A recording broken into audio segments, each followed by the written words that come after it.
Hello everyone, welcome back guys. कैसे हैं आप सब? तो आज हम एक और छोटा सा टॉपिक है दैट इज़ मैनेजमेंट स्किल्स के बारे में बात करेंगे। आपने कई बार इस टॉपिक के बारे में सुना होगा, तो आज हम थोड़ा सा एग्जामिनेशन पॉइंट ऑफ व्यू से इस टॉपिक को देखने की कोशिश करेंगे। बहुत ही छोटा 4-5 मिनट का सेशन रहने वाला है। क्लियर? एंड इस video specifically for not GR students, plus यहाँ पे जो भी मैनेजमेंट के स्टूडेंट्स अगर कोई हैं तो वो भी उनके लिए भी ये एक सेशन है। Clear? This is something about me. I am gold medalist in MBA from HPTU and I also cracked GRF exam. तो you can rely on my notes and on me. Clear? अब चलते हैं आज के इस session में। देखो, management skills बहुत छोटा टॉपिक है। अभी ज़्यादातर इससे क्वेश्चंस जो है बीच बीच में पूछे जाते हैं, रेगुलर इसके ऊपर क्वेश्चंस नहीं आते हैं। ठीक है, बट स्टिल हमें पता होना चाहिए, बिकॉज अगर आ गया तो हम क्यों अपने 2 मार्क्स को ऐसे वेस्ट जाने दें। देखो, स्किल्स का मतलब क्या है? जब भी आपको कोई पूछता है या आपको दिमाग में या कहीं आपने सुना कि व्हाट आर स्किल्स, तो एकदम से ये जो मैंने लाइन लिखी है इसको अपने माइंड में उतार लेना। Skills means the theoretical knowledge of doing something and the practical ability of doing that particular thing। ठीक है, दैट मीन्स कि theoretical knowledge, ठीक है, प्लस प्रैक्टिकल नॉलेज, जब ये दोनों चीज़ें मिल जाती हैं उसको बोलते हैं स्किल्स। क्लियर? तो ये जो स्किल्स हैं ये बहुत ज़रूरी हैं किसी भी मैनेजर के लिए। क्लियर जी? इतनी सी बात समझ, पहली स्लाइड में ही मैं आपको सब कुछ एक्सप्लेन कर दूंगा, उसके बाद थोड़ी सी एक्सप्लेनेशन होगी 3-4 स्लाइड में, देन आफ्टर देन हमारा सेशन ओवर। ठीक है, तो स्किल्स को उसके बाद अभी जो मैंने बताया कि जो थ्योरेटिकल नॉलेज और प्रैक्टिकल एबिलिटी, इसको इनको मिला के बोलते हैं स्किल्स। क्लियर? अच्छा, अब ये स्किल्स मैनेजमेंट और मैनेजर्स के लिए क्यों ज़रूरी हैं? वैसे तो वेरियस स्किल्स के बारे में बात होती है कि इतनी तरह की स्किल्स हैं, बट जो हम ज़्यादातर और जो एक मोस्ट पॉपुलर जो स्किल्स जो बताई गई हैं वो बताई गई हैं रॉबर्ट कार्ड्स। ठीक है, रॉबर्ट कार्ड्स ने उन्होंने एक बुक लिखी थी that is skills for an effective administrator in 1955। उन्होंने 3 मेजर स्किल्स बताई थी। ठीक है, उनके अंदर लाइक उन्होंने जो जितनी भी वेरियस स्किल्स थी उनको 3 मेजर कैटेगरीज में डिवाइड किया था। One is conceptual skills, second is human relation skills and the last one is technical skills. ठीक है, तो अब आपको देखो क्वेश्चंस कौन कौन से बनेंगे। पहला कि मैनेजमेंट स्किल्स, ये जो कॉन्सेप्चुअल, एचआर और टेक्निकल स्किल्स हैं वो किसने दी थी? रॉबर्ट कार्ड्स ने। कौन सी बुक में दी थी? Skills for an effective administrator. तो ये तो आपको 2 और 3 चीजें याद रखनी है। ठीक है जी, 1, 2 एंड द 3। क्लियर? ये आपका हो गया यहाँ से एग्जामिनेशन पॉइंट ऑफ व्यू से। अब थोड़ा सा हम इसका देखो, जितने भी ऑर्गेनाइजेशनल बिहेवियर और एचआरएम और ये जो टॉपिक्स हैं, ठीक है, इनको सिर्फ और सिर्फ एग्जामिनेशन पॉइंट ऑफ व्यू से ही पढ़ने की कोशिश मत करना। थोड़ा सा इसको ओपन माइंडेडली सोचने की कोशिश करना, एनालाइज करने की कोशिश, इसमें थोड़ा सा क्रिटिकल थिंकिंग करना, बिकॉज ये आपको आगे आपकी इंटरव्यूज में, आपके एग्जामिनेशन में हेल्प करेंगे बहुत ज्यादा। क्लियर? तो इसलिए इनको थोड़ा सा ओपन माइंडेडली सोचने की कोशिश करना। बाकी जितने भी लॉज वगैरह हैं उनको आप थोड़ा सा एग्जामिनेशन पॉइंट ऑफ व्यू से देख सकते हैं। ठीक है, बिकॉज उसमें आपको ज़्यादा कुछ अंडरस्टैंडिंग रखने की ज़रूरत नहीं है। ठीक है, उसमें क्लियर है कि अगर मैटरनिटी बेनिफिट्स 26 वीक्स के लिए है तो 26 के लिए ही होंगे। क्लियर? अच्छा, अब फटाफट से इसको देखते हैं। तो एक चीज़ और थोड़ा सा यहाँ पे ध्यान रख लो कि ये जो कॉन्सेप्चुअल स्किल्स हैं ये सबसे ज़्यादा जरूरी होती है वो टॉप लेवल एम्प्लॉइज जो आपके बोर्ड ऑफ डायरेक्टर्स वगैरह होते हैं उनके लिए।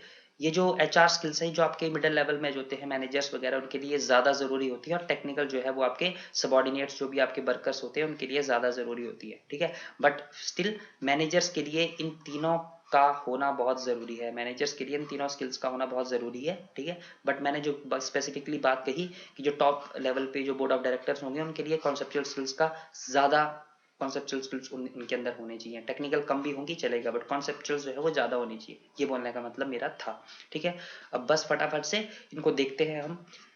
टेक्निकल स्किल्स क्या होती हैं? टेक्निकल स्किल्स सिंपल सी बात, जब किन्हीं भी एक्टिविटीज को परफॉर्म करने के लिए कुछ स्पेसिफिक मेथड्स और प्रोसीजर्स को परफॉर्म करने की जरूरत होती है उनको बोलते हैं टेक्निकल स्किल्स। ठीक है, you can take an example of engineers, mechanics, doctors, accountants. ठीक है, वो जो भी अपना जो भी स्किल्स उनके पास थ्योरेटिकल नॉलेज और प्रैक्टिकल एबिलिटी है उसके लिए कुछ एक उनको प्रॉपर मेथड्स और प्रोसीजर्स फॉलो करने पड़ते हैं। क्लियर हो गया? ओके, अब उसके बाद बात करते हैं second, that is your human relation skills, that is human skills. Simple सी बात देखो, एक और चीज मैं आपको बताता हूँ, ह्यूमन स्किल्स जो है ना इन तीनों स्किल में सबसे ज्यादा इंपॉर्टेंट स्किल है। ये कॉन्सेप्चुअल हो गई, ये टेक्निकल हो गई, this is HR skill. We can say it's the heart of all the skills. ठीक है, ये ध्यान में, ये क्वेश्चन अगर पेपर में पूछा जाता है कि which one is called as the heart of all the skills, then वो कौन सी है? HR skills. ठीक है, पहली बात। क्यों इनको ऐसा कहा जाता है? बिकॉज अभी आप एक, मैं एग्जांपल से आपको समझाता हूँ। 2016 में अभी एक स्टडी रिसर्च कंप्लीट हुई, वर्ल्ड की सबसे लॉन्गेस्ट रिसर्च थी, हार्वर्ड यूनिवर्सिटी के द्वारा की गई, कि ऐसा क्या है कि जो लोग खुशी खुशी जो है वो अपना जीवन जीते हैं और खुशी खुशी जो है वो अपनी लाइफ, पूरी लाइफ को स्पेंड करते हैं। तो एक जो उनका एक वर्ड में जो एक रिसर्च का जो कंक्लूजन निकल के आया वो है रिलेशनशिप्स।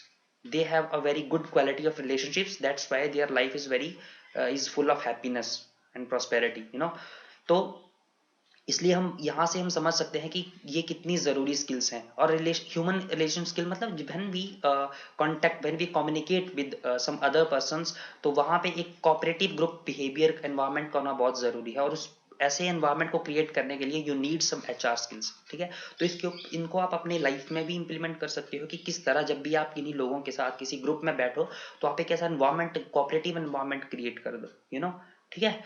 और now these are some HR skills जो कि रिक्वायर्ड है फॉर सम डूइंग मैनेजरल, कुछ ऐसी मैनेजरल जॉब्स परफॉर्म करने के लिए कौन कौन सी एचआर स्किल्स की जरूरत है। जैसे यहाँ सपोज ये आपका मैनेजर है, तो ऑब्वियसली उनको सुपीरियर के साथ, सबॉर्डिनेट के साथ, पीयर्स के साथ, आउटसाइडर्स के साथ कम्युनिकेट करना पड़ता है। तो उनको उनकी बातों को अंडरस्टैंड करना और अपनी बातों को भी समझाना आना चाहिए। तो ये एक स्किल जो है वो बहुत इंपॉर्टेंट है।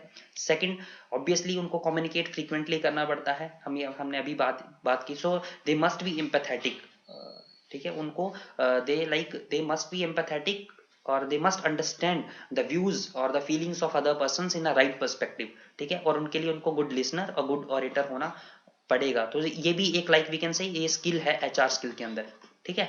Then for directing his subordinate, बोलता है कि अपने सबॉर्डिनेट्स को डायरेक्ट करने के साथ साथ के लिए फॉर्मल अथॉरिटी का यूज करने के साथ साथ उनको अपनी लीडरशिप एबिलिटी की जो स्किल है उसको भी यूज करना चाहिए, सो दैट कि जो आपके फॉलोअर्स हैं वो आपको विलिंगली और एंथुजियास्टिकली अपने एफर्ट्स दें, ठीक है। जब आप फॉर्मली किसी चीज से करवाते हो तो वो एक फॉर्मल वे से ही उन चीजों को परफॉर्म करते हैं, but when you use your leadership ability then वहां पे चांसेस हैं कि वो विलिंगली और एंथुजियास्टिकली एफर्ट्स अपने लगाएंगे उन ऑब्जेक्टिव्स को अचीव करने के लिए। दैट मीन्स कि must manager must have a emotional stability, आपके अंदर जो है एक इमोशनल स्टेबिलिटी होना चाहिए। ऐसा नहीं है कि आप खाना खा रहे हो, गर्लफ्रेंड का फोन आया, आप भाग गए बिल्कुल से खाना छोड़ के, नहीं, रुको भाई साहब, खाना खाओ उसके बाद जाओ, ठीक है।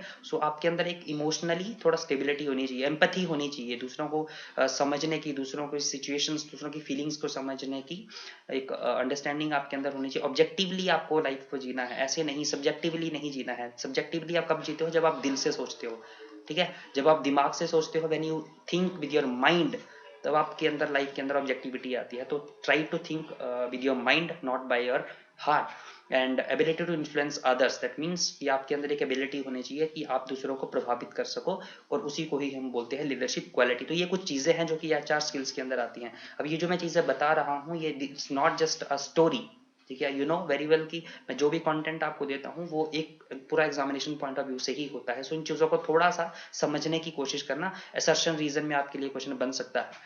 अच्छा, and then fourth point in HR skill is कि for getting best result from people, तो ऑब्वियसली अगर आपको लोगों से अच्छे रिजल्ट चाहिए तो दिस इज इसेंशियल कि वो प्रॉपरली मोटिवेटेड हों।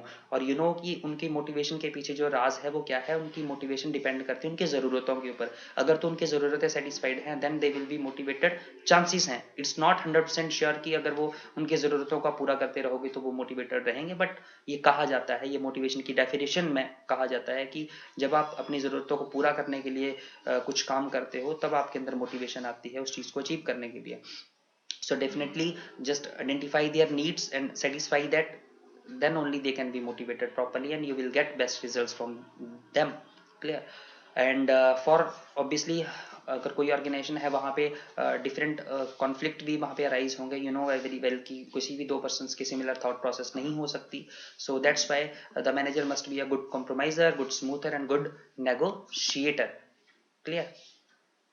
And the last is conceptual skills. तो कॉन्सेप्चुअल स्किल जो भी हमने टॉप लेवल जो बोर्ड ऑफ डायरेक्टर्स है उनके लिए बहुत ज्यादा जरूरी होती है। और वहां पे कॉन्सेप्चुअल स्किल्स के अंदर आपको क्या चीज होनी चाहिए, आपकी लॉजिकल थिंकिंग होनी चाहिए। दैट मीन्स कि you find out the answer of why, ठीक है, कि why a thing is done, ऐसा क्यों हुआ, ऐसा किस लिए हुआ, ऐसा किस लिए हो रहा है, हम क्यों हम अपने गोल्स को अचीव नहीं कर पा रहे हैं, क्यों हमारे गोल्स जो हैं वो इस बार अचीव नहीं हुए, ठीक है।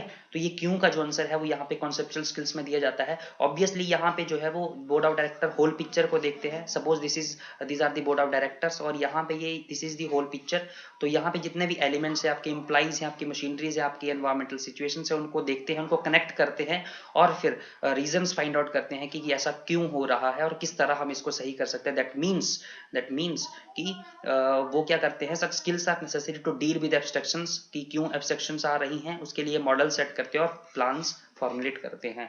तो ये सारी जो है वो कॉन्सेप्चुअल स्किल के अंदर चीजें आती हैं। So guys thank you all and this is specifically, ये था आज का मैनेजरियल स्किल्स के बारे में। तो इस चीज को फर्स्ट जो स्लाइड थी वहां से आपका एग्जामिनेशन पॉइंट ऑफ व्यू से कवर हो जाता है।